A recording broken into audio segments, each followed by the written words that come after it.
hombre buscado por Interpol, fugitivo, el narco más peligroso del sur de Europa. Y en lugar de esconderse, decidió grabar un videoclip de reggaetón. Mientras tanto, a menos de 14 kilómetros del continente, otro clan construía mansiones blindadas y afilaba cuchillos para arrebatarle el trono. Lo que vino después no fue solo una guerra entre familias. Fue el colapso de un orden criminal que había mantenido en jaque a todo un estado durante 20 años. Esto es lo que pasa cuando el rey se cree invencible y cuando el aspirante no tiene nada que perder.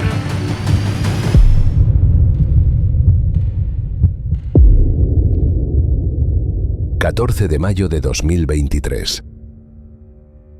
La Feria de los Barrios. Música alta, luces de colores, olor a frito y a cerveza barata. Una noche normal en un municipio del Campo de Gibraltar que lleva décadas conviviendo con lo que nadie nombra en voz alta.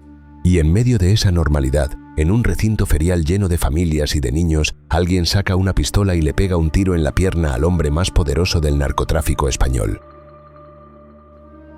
A Francisco Tejón, a Isco, al heredero del clan que durante casi una década había controlado el 70% del hachís que entraba en Europa por el estrecho de Gibraltar.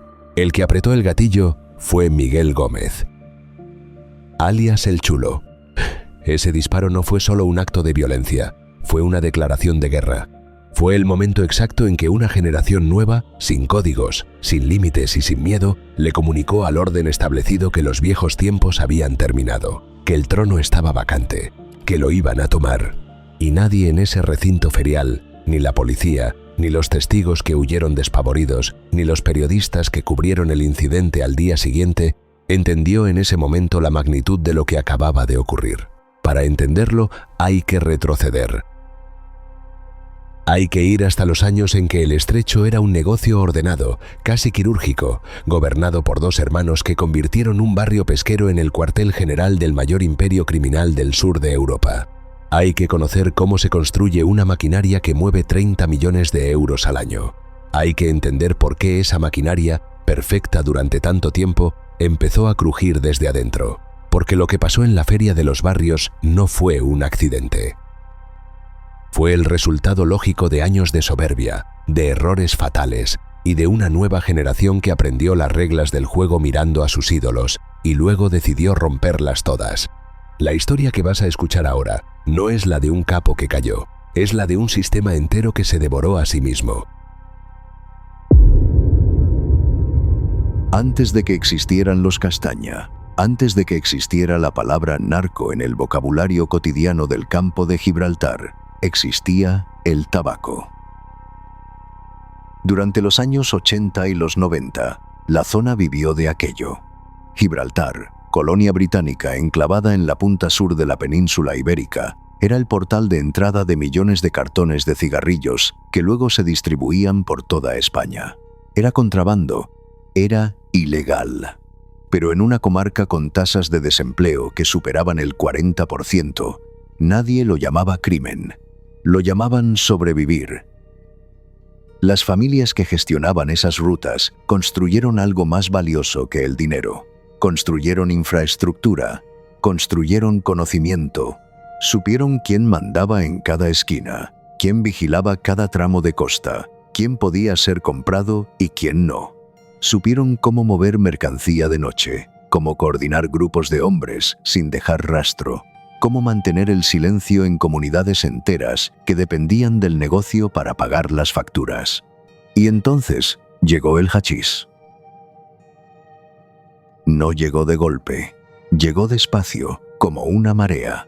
El tabaco fue perdiendo rentabilidad a medida que la Guardia Civil modernizaba sus métodos de vigilancia. Los mismos circuitos logísticos que habían servido para los cigarrillos empezaron a ser utilizados para los fardos de ketama que llegaban desde el Rif marroquí. Solo cambiaba la mercancía, todo lo demás seguía igual. Los mismos hombres, los mismos barcos, los mismos puntos de descarga, la misma red de complicidades.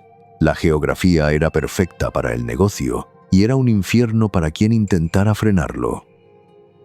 En el punto más estrecho del estrecho de Gibraltar, Europa y África están separadas por 14 kilómetros de agua.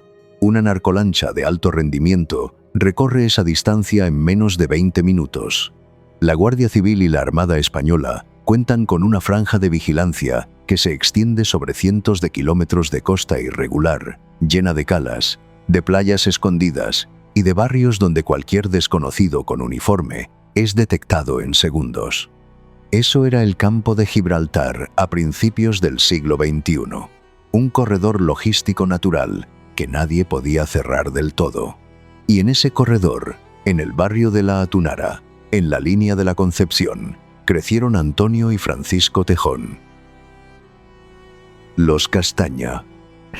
La Atunara es un barrio que parece diseñado para guardar secretos. Un laberinto de callejones estrechos que caen hacia el mar, construido en torno a una lonja de pescado que fue el corazón económico de la comunidad durante generaciones. Los vecinos se conocen de toda la vida. Saben quién duerme en qué cama, quién lleva cuánto en el bolsillo, quién está de parte de quién. Es el tipo de barrio donde un extraño, y sobre todo un extraño con placa, es avistado a 2 kilómetros de distancia. Para Antonio y Francisco, ese barrio no era solo su hogar, era su fortaleza. Antonio era el mayor, el tranquilo, el que pensaba antes de hablar y que medía cada paso antes de darlo. Quienes lo conocían lo describían como un hombre de pocas palabras y de cálculos largos. No le gustaba el ruido, no le gustaban las fotos, no le gustaba llamar la atención. Para él, la discreción no era una virtud, era una herramienta de trabajo. Francisco era otra cosa. Francisco era el barrio encarnado. Extrovertido, carismático, capaz de entrar en cualquier local y hacer que todos a su alrededor sintieran que eran parte de algo especial. En La Atunara lo querían, no como se quiere a alguien que da miedo, sino como se quiere a alguien que da trabajo, que paga facturas, que aparece cuando hay un problema. Era generoso con los vecinos, hasta el punto de pagar medicamentos, recibos de luz, regalos de Navidad para los hijos de sus empleados. Una red de protección social que llegó a cubrir a más de 600 personas. Juntos formaban un equipo que casi nunca existe en el mundo criminal, un arquitecto y un embajador. Uno construía el sistema desde adentro, invisible. El otro lo legitimaba hacia afuera, con presencia y con dinero. Pero para entender a los Castaña, hay que entender el proveedor que hacía posible el negocio desde el otro lado del agua. Abdellah El Haj, el Messi del hachís. Un hombre cuyo alias decía más sobre sus aspiraciones personales que sobre su profesión.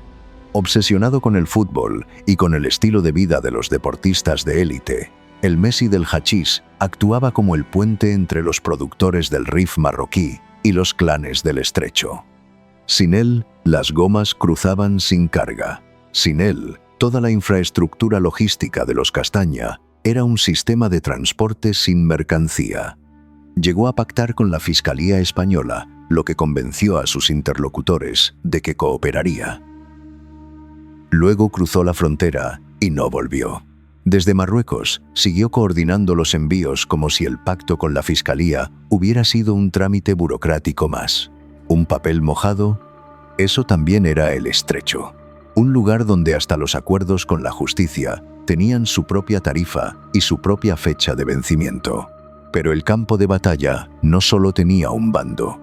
A pocos kilómetros de La Atunara, en una zona conocida como El Zabal, otro mundo empezaba a tomar forma.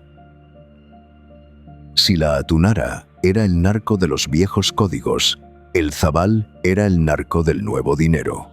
Un terreno que hasta hace no mucho eran huertos y descampales, fue transformado en algo que los periodistas empezarían a llamar Villa Narco.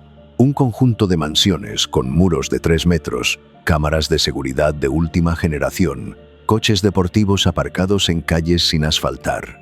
Una contradicción en piedra y cemento que nadie miraba demasiado de frente. Allí construyó su base Miguel Gómez, el Chulo. El Chulo no era como los Castaña. No había crecido en la cultura del silencio y la paciencia. representaba otra escuela, la del poder bruto, la ostentación sin filtros, la violencia como primer recurso y no como último. Para él, la legitimidad no se ganaba con caridad ni con vínculos comunitarios. Se ganaba con miedo y con dinero, con la certeza, en el ánimo de quien te mira, de que eres capaz de cualquier cosa. Dos filosofías, dos barrios, dos formas de entender el mismo negocio. Por un tiempo, coexistieron. El estrecho era suficientemente grande para que los dos mundos no se pisaran demasiado. Pero esa convivencia tenía fecha de vencimiento. Lo que estaba a punto de construirse era demasiado grande para compartirlo. 30 millones de euros al año. Eso es lo que se estima que generaba el clan de los Castaña en su momento de máximo apogeo. 30 millones de euros que no provenían de un producto de lujo, ni de una industria sofisticada, ni de operaciones financieras complejas. Provenían de fardos de hachís que cruzaban 14 kilómetros de agua en embarcaciones semirrígidas de goma negra, de noche a 200 metros por hora de velocidad máxima. Pero lo que hacía a los Castaña diferentes no era el volumen, era el método. Antonio Tejón entendió algo que la mayoría de sus competidores no entendió jamás. Entendió que el problema del narcotráfico no es conseguir la droga, ni venderla. El problema es moverla. Y quien controla el movimiento, controla todo lo demás. No construyó un cártel cerrado que monopolizaba la cadena desde el productor hasta el consumidor. Construyó una cooperativa. Una infraestructura de transporte que otros clanes podían utilizar a cambio de un porcentaje, en dinero o en especie. Era casi un modelo empresarial. Como si alguien hubiera creado la empresa de mensajería del narcotráfico europeo y cobrase comisión por cada paquete entregado. La maquinaria funcionaba en capas, y cada capa estaba diseñada para que si una fallaba, el resto sobreviviese. La primera capa era la inteligencia. Cientos de jóvenes, muchos de ellos menores de edad, distribuidos en los puntos estratégicos de la costa, los llamaban simplemente los puntos. Equipados con binoculares de visión nocturna, radios encriptadas y móviles de prepago, su misión era una sola: vigilar cada movimiento de la Guardia Civil y de la Policía Nacional y comunicarlo en tiempo real a los coordinadores del clan. Una red de alerta temprana que cubría decenas de kilómetros de costa y que era prácticamente imposible de desmantelar de raíz, porque sus componentes eran intercambiables. Si detenías a uno, había 3 más listos para ocupar su posición. Por ese trabajo, un chico de 16 años podía ganar 1.000 euros por alijo. En una comarca con el paro por las nubes, eso no era una tentación, era una certeza. La segunda capa era la logística marítima. Las narcolanchas que el clan de los Castaña utilizaba no eran barcas improvisadas, eran ingeniería aplicada al crimen. Embarcaciones semirrígidas de entre 12 y 14 metros de eslora, pintadas de negro para minimizar su visibilidad nocturna, equipadas con 3 o 4 motores fuera borda de entre 300 y 350 caballos cada uno. Una sola embarcación podía cargar varios cientos de fardos de 30 kilos. Una sola embarcación valía en el mercado hasta 300.000 euros. Los pilotos que manejaban esas máquinas no eran marineros de pesca, eran atletas del riesgo. Hombres con años de experiencia en el estrecho, capaces de leer las corrientes, los vientos y las radares policiales como si fueran mapas personales. Un piloto de primera línea podía ganar 50.000 euros por un solo alijo exitoso, 50.000 euros por 20 minutos de trabajo. Pero antes de que la goma pudiera cruzar, alguien tenía que garantizarle combustible suficiente en alta mar. Eso era el petaqueo. Embarcaciones más pequeñas que se internaban previamente en el estrecho con bidones de gasoil, abasteciendo a las narcolanchas para que éstas pudieran hacer el cruce sin necesidad de repostar en tierra. Un servicio logístico tan rentable que se convirtió en un negocio paralelo con vida propia, operado por clanes secundarios que solo trabajaban en esa fase de la cadena. La tercera capa era la descarga. Cuando la goma tocaba la playa, el tiempo era el único enemigo. Equipos de entre 20 y 30 hombres, coordinados con precisión militar, eran capaces de descargar el contenido completo de una embarcación en menos de 2 minutos. Cada hombre sabía exactamente cuántos fardos tenía que agarrar, exactamente hacia dónde tenía que correr, y exactamente dónde estaba la furgoneta que esperaba con el motor encendido. 2 minutos. Si la Guardia Civil tardaba 3 en llegar, el alijo ya estaba en camino a una nave industrial en el extrarradio. Por esa labor, un cargador de playa ganaba 3.000 euros por operación. La cuarta capa era el almacenamiento. Viviendas aparentemente normales, a veces con familias viviendo en ellas, que ocultaban en sus paredes, en sus suelos, en espacios huecos diseñados con precisión de arquitecto, cientos de kilos de hachís esperando distribución. Las llamaban guarderías, y algunas de ellas tenían sistemas de acceso que habrían hecho sonreír a cualquier ingeniero de seguridad. Paredes que se movían al aplicar presión en un punto específico, suelos que revelaban escaleras ocultas al retirar un frigorífico, puertas de acero disfrazadas de estanterías de cocina. Y sobre todo eso, flotaba el dinero. 30 millones de euros anuales que tenían que convertirse en algo que pareciera legítimo. Antonio Tejón utilizaba testaferros, familiares y amigos sin antecedentes penales para figurar como propietarios de negocios y de propiedades. El dinero fluía hacia sociedades interpuestas, hacia inversiones inmobiliarias en zonas de lujo como Sotogrande, hacia alquileres astronómicos que se pagaban en efectivo. Al mismo tiempo, grandes cantidades permanecían en zulos físicos, ocultas bajo el suelo de viviendas humildes en la línea, el equivalente criminal a un colchón relleno de billetes, pero a escala industrial. Era un sistema que tenía una característica definitoria. Su poder no residía en el capo, sino en la red. Si arrestabas a uno de los coordinadores, la operación seguía. Si interceptabas un alijo, la pérdida se absorbía. Si confiscabas una goma, había 3 más en el agua en 48 horas. Los Castaña habían construido algo que era, en teoría, más resistente que cualquiera de sus componentes individuales.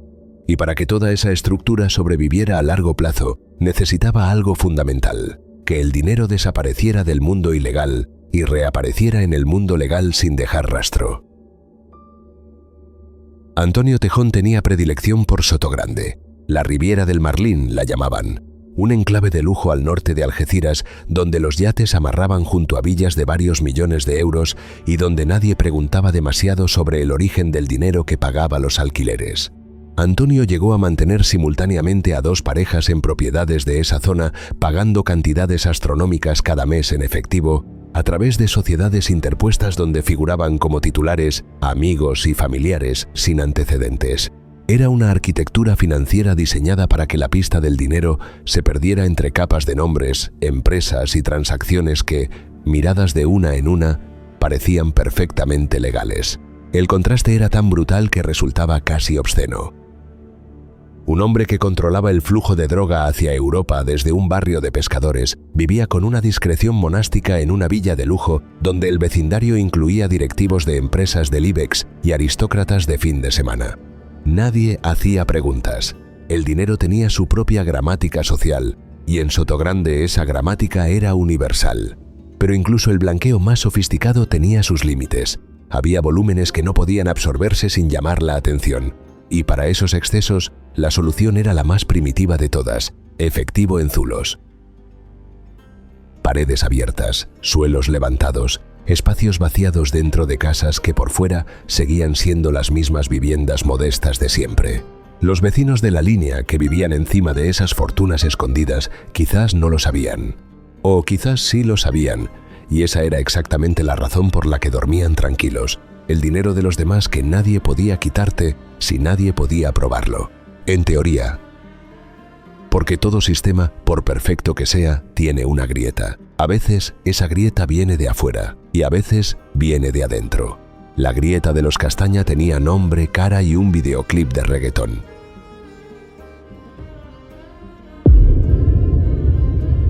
Octubre de 2016.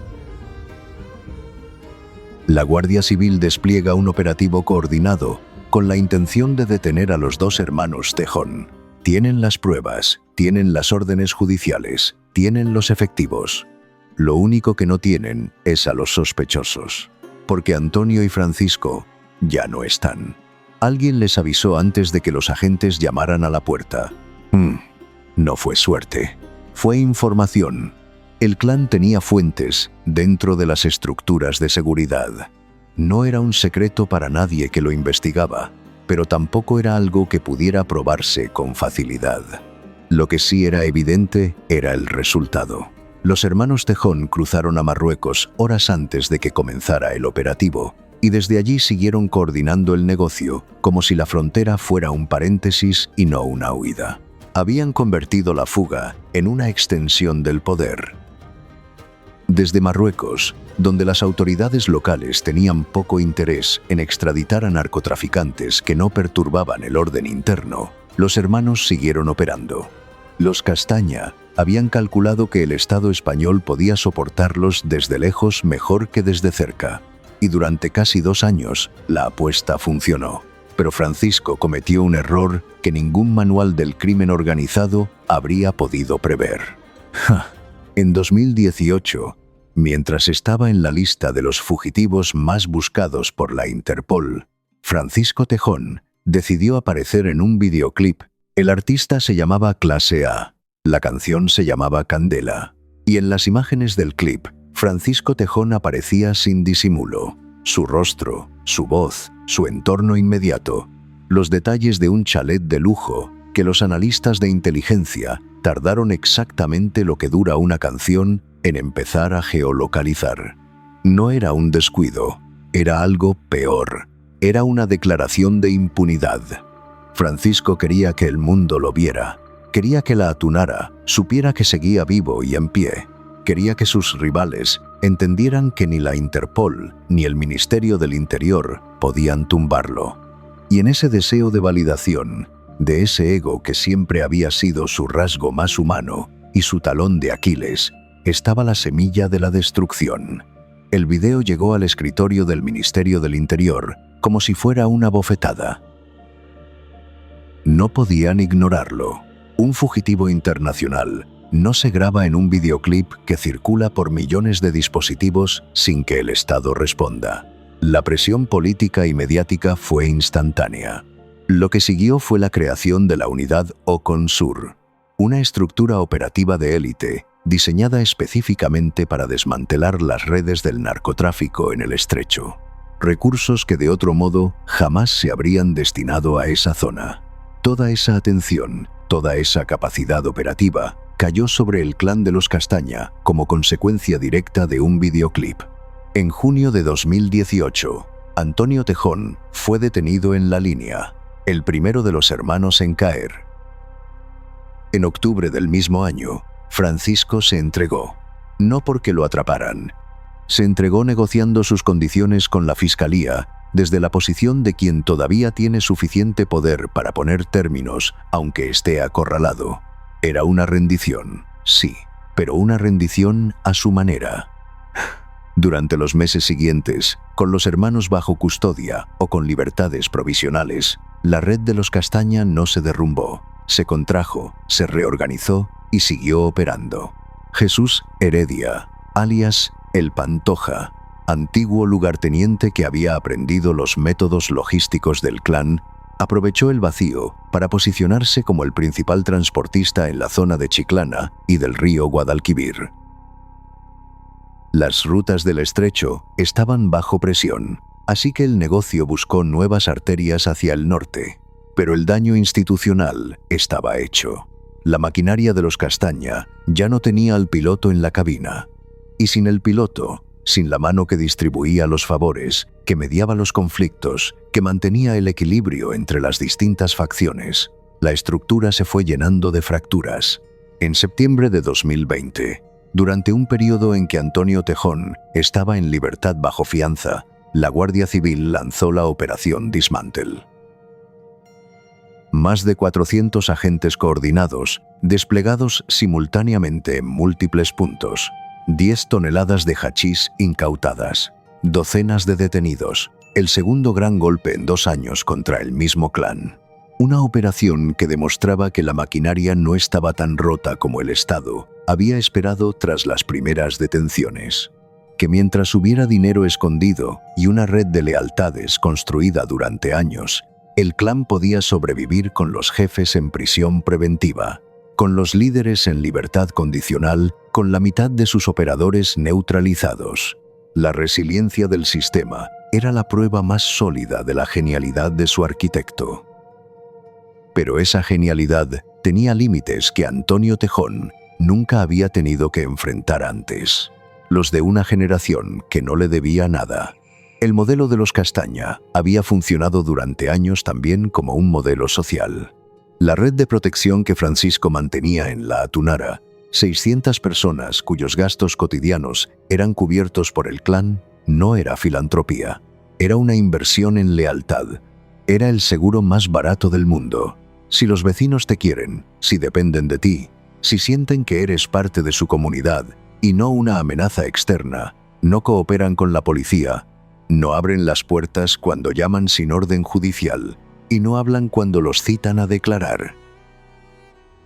Ese modelo fue copiado de otras latitudes, de Escobar en Medellín, de los Ndrangheta en Calabria, de cualquier organización criminal suficientemente inteligente para entender que el poder territorial se sostiene con lealtad y la lealtad se compra con dependencia. En La Atunara, si un vecino necesitaba dinero para la factura de la luz, había alguien que lo ponía. Si un niño se quedaba sin regalos en Navidad, había alguien que los compraba. Si una familia tenía una deuda con el médico, había alguien que la saldaba. Y a cambio de eso, cuando la Guardia Civil llegaba a preguntar, nadie había visto nada, nadie sabía nada. El silencio comunitario era la moneda de cambio de la protección social. Los nuevos clanes no habían entendido eso, o lo habían entendido y habían decidido que no les importaba.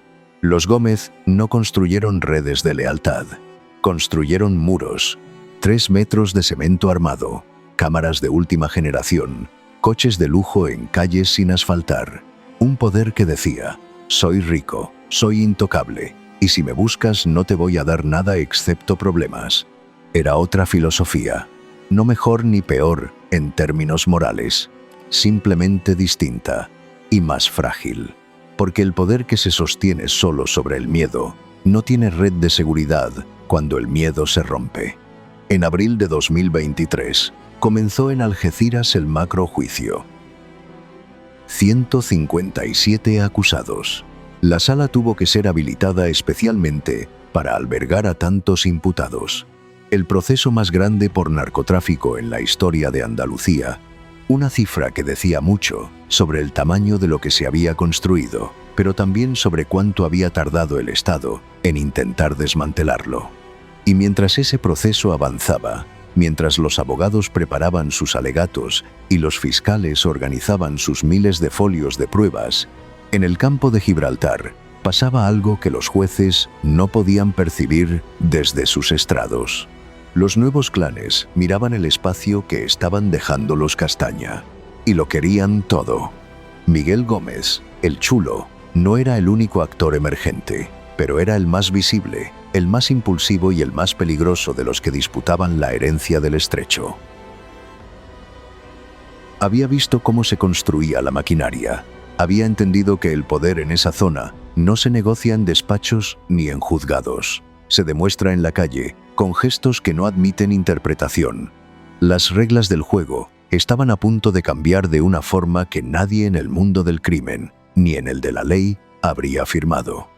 Y el cambio tendría lugar bajo luces de feria, con música de fondo y ante decenas de testigos. 14 de mayo de 2023. Ya lo mencionamos, pero ahora hay que quedarse aquí. Hay que entender lo que ese disparo significó en toda su dimensión. La Feria de los Barrios no era un lugar neutral, era territorio del Campo de Gibraltar, el mismo espacio geográfico donde los Castaña habían ejercido durante años una hegemonía que iba más allá de los negocios ilegales. Era su tierra, o había sido su tierra. El hecho de que Miguel Gómez eligiera ese escenario, ese momento público y visible para dispararle a Francisco Tejón en la pierna, no fue un accidente de la ira. Fue un mensaje deliberado. El mensaje decía, ya no hay zonas prohibidas, ya no hay nombres intocables, los viejos reyes no existen. La policía detuvo a Gómez en relación con el tiroteo, pero la detención no devolvió nada a su lugar. El disparo ya había sonado. Y en el mundo de los clanes del estrecho, los disparos no se deshacen con esposas. Lo que siguió fue la fragmentación. Durante años, la Pax Castañera, así la llamaban algunos investigadores de forma casi irónica, había funcionado como un sistema de control no declarado. Los Castaña eran el poder fáctico que mantenía cierto orden dentro del desorden. Tenían pactos con los proveedores marroquíes. Tenían canales establecidos con los distribuidores europeos. Tenían la capacidad de arbitrar conflictos entre las distintas facciones locales porque tenían más poder que todas ellas juntas. Cuando ese poder empezó a erosionarse, primero con las detenciones, luego con los juicios y finalmente con ese disparo en la feria, desapareció también el árbitro. Y sin árbitro, la competencia entre clanes se convirtió en algo que los analistas de seguridad describen con una sola palabra: hidra. Ya no hay un interlocutor único. Ya no hay una cúpula con quien negociar o a quien presionar. Hay decenas de organizaciones que compiten violentamente por el control de los mismos embarcaderos, las mismas rutas, los mismos clientes. Cada una demasiado pequeña para imponerse sobre las demás. Cada una demasiado grande como para ser ignorada. Una constelación de centros de poder con suficiente armamento y suficiente desesperación para hacer de cualquier noche una noche de disparos. Y los investigadores que habían aprendido a leer el mapa criminal del estrecho durante los años de los Castaña se encontraron de repente ante un mapa que ya no reconocían. Con los Tejón en prisión o sometidos a procesos judiciales interminables, con Oconsur disuelta bajo el argumento de que había cumplido su misión, con los nuevos clanes proliferando en múltiples puntos simultáneos, la inteligencia criminal acumulada durante años había perdido buena parte de su valor. Había que empezar casi desde cero, identificar nuevos líderes, mapear nuevas rutas, entender nuevos códigos. Un trabajo de años. Mientras tanto, el negocio no esperaba. En enero de 2024 llegó la sentencia del macrojuicio. Antonio Tejón fue condenado a 6 años y medio de prisión. 6 años y medio por construir una organización criminal que durante una década había controlado el tráfico de toneladas de hachís hacia Europa, que había corrompido funcionarios, que había armado a cientos de personas, que había convertido un trozo de costa española en el principal corredor de droga del continente. 6 años. En las redacciones de los periódicos lo llamaron sentencia agridulce. En los despachos de la Guardia Civil, algunos lo dijeron en voz baja. Una condena que, puesta en perspectiva con los decenas de millones que se estima que siguen enterrados en zulos a lo largo del campo de Gibraltar, tenía toda la rentabilidad de una inversión a corto plazo. Se calcula que los Castaña tienen escondidos más de 60 millones de euros en efectivo en viviendas que la policía no puede registrar sin pruebas específicas. Dinero que sobrevivirá al tiempo de prisión. Dinero que esperará. Dinero que volverá a moverse cuando salgan.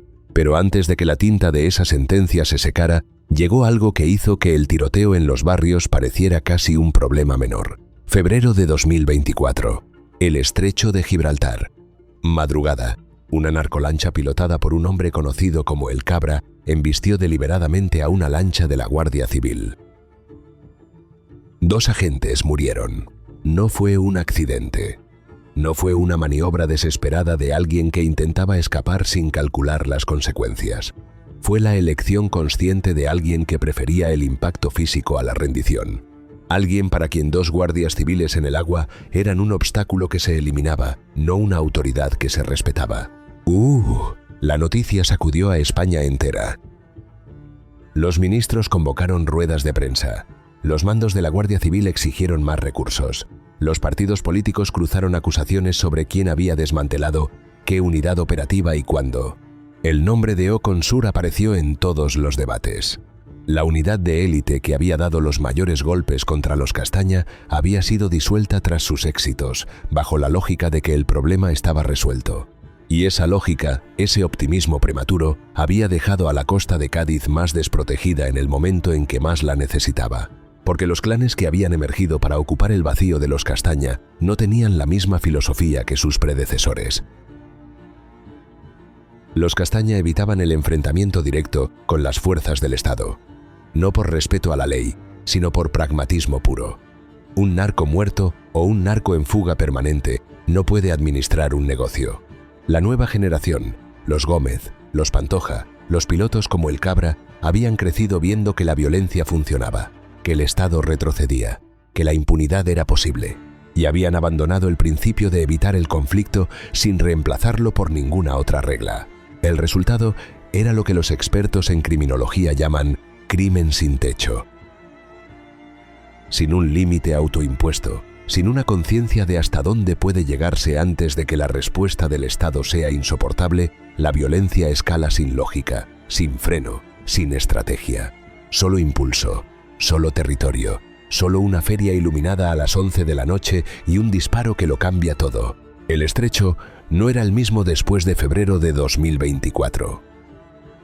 Y quienes lo patrullaban lo sabían. No era solo que el negocio seguía, era que las reglas que durante décadas habían hecho ese negocio diferente al de una zona de guerra habían desaparecido una por una, sin que nadie pudiera decir exactamente cuándo ni dónde. El disparo en la feria, la sentencia de 6 años, las 2 muertes en el agua. 3 actos de un mismo relato sobre lo que queda cuando un orden criminal colapsa. No el orden de la ley, sino el orden del miedo. El que mantenía la calma no por virtud, sino porque al que mandaba le convenía que hubiera calma. Ese hombre ya estaba entre rejas, o a punto de entrar, y el caos que vino a ocupar su lugar no tenía nombre fijo ni dirección permanente, solo tenía hambre.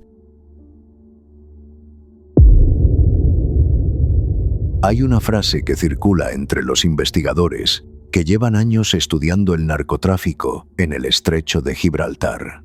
No la vas a encontrar en ningún expediente ni en ninguna sentencia judicial. Se dice en voz baja, después de una reunión larga, cuando ya todos saben cuál es la verdad, pero ninguno puede escribirla en un informe oficial. La frase es esta: cuando el rey cae, no llega la paz, llega el caos. Eso es lo que ocurrió en el campo de Gibraltar. Eso es lo que sigue ocurriendo hoy. El clan de los Castaña no fue derrotado porque el Estado encontró una forma de eliminar el narcotráfico en el estrecho. Fue golpeado, fragmentado, parcialmente encarcelado, pero el negocio que construyeron sigue existiendo. Las rutas siguen abiertas, los embarcaderos siguen activos, los fardos siguen cruzando los mismos 14 kilómetros de agua que siempre cruzaron. Lo que desapareció fue el orden, la estructura jerárquica que, paradójicamente, hacía ese mundo más predecible y por tanto más manejable para quienes lo investigaban. Antonio Tejón cumplirá su condena. Una condena que, con los beneficios penitenciarios habituales, lo dejará en libertad mucho antes de lo que dicta el número que aparece en la sentencia. Cuando salga, habrá dinero esperándolo. Decenas de millones de euros que la policía nunca pudo localizar porque están enterrados en suelos de casas humildes que no pueden ser registradas sin una causa específica. Una paradoja que los investigadores describen como la riqueza invisible del pobre más rico del estrecho. Francisco Isco lleva en su pierna la cicatriz de lo que significa perder la hegemonía. Fue disparado en una feria, delante de testigos, sin consecuencias suficientes para quien apretó el gatillo. Esa cicatriz no es solo física, es el certificado de defunción de la era Castaña como poder absoluto. Miguel Gómez, el Chulo, sigue siendo el símbolo del nuevo orden o del nuevo desorden. Un hombre que construyó una mansión blindada en el Zábal cuando todavía era relativamente desconocido para el gran público y que se convirtió en noticia nacional cuando decidió que el tiempo de respetar a sus predecesores había terminado. No con un pacto, con un disparo. Y en algún lugar entre estos dos mundos, entre el ocaso de los Castaña y el ascenso de los que les disputan el trono, están los miles de personas que pueblan la línea de la Concepción, la Atunara, el Zábal. Las familias que mandaron a sus hijos a hacer de puntos por 1000 euros el alijo, porque no había otra oferta sobre la mesa. Los vecinos que nunca llamaron a la policía, porque las consecuencias de hacerlo eran peores que las de no hacerlo. Los jóvenes que crecieron viendo mansiones levantarse en descampales y sacaron sus propias conclusiones sobre qué clase de trabajo construye ese tipo de prosperidad. Esos son los daños que ninguna sentencia puede cuantificar. El capital humano que se consume, generación tras generación, en un negocio que no produce nada excepto violencia y dependencia. La cultura del silencio que se transmite de padres a hijos, como si fuera un valor y no una herida. El Estado español lleva décadas peleando contra el narcotráfico en el Estrecho con la misma lógica: detener a los líderes, confiscar los alijos, desmantelar las redes. Y cada vez que lo consigue, el negocio se reorganiza, a veces mejor que antes, a veces solo diferente. Los investigadores más experimentados no tienen esperanza de que las próximas décadas sean distintas. Tienen esperanza de que sean menos letales. Que la próxima generación que ocupe el vacío aprenda, aunque sea por interés propio, que matar guardias civiles no es una estrategia sostenible. Que disparar en ferias no es un mensaje de poder sino de desesperación. Pero no hay garantías de que esa generación escuche. Los 2 guardias civiles que murieron en Barbate en febrero de 2024 no eran estadísticas de política de seguridad. Eran personas con nombres y con familias que esa mañana creyeron que salían a hacer su trabajo. Su muerte fue la señal más clara de que el umbral de violencia en el Estrecho había cruzado un punto de no retorno, que el sistema de contención tácita, ese acuerdo implícito de que el narco del Estrecho no mataba a policías porque no le convenía, se había roto definitivamente. Lo que viene ahora no tiene un nombre claro todavía. Los analistas lo llaman fase de transición. Los que viven allí lo llaman simplemente su vida. Las narcolanchas siguen saliendo. Las luces de las atunaras se apagan antes de lo normal por las noches. Los jóvenes siguen haciendo cálculos sobre el riesgo y la recompensa. El Estrecho sigue siendo lo que siempre fue. Una frontera que el mapa dice que es real, pero que la historia demuestra que es porosa, negociable, atravesada cada noche por fuerzas que ningún tratado internacional logra detener del todo. Y en algún despacho de Algeciras, de Madrid, de Bruselas, alguien está redactando el informe sobre el próximo clan, el que ya está tomando posiciones mientras nadie lo mira todavía. El que ha aprendido de los errores de los Castaña y ha decidido que ser el rey no significa ser el más visible, significa ser el más invisible. El que todavía no tiene alias conocido ni videoclip en YouTube. El que estará listo cuando la próxima celda se quede vacía. Esta historia no tiene final. Tiene pausas, y la próxima pausa ya ha empezado.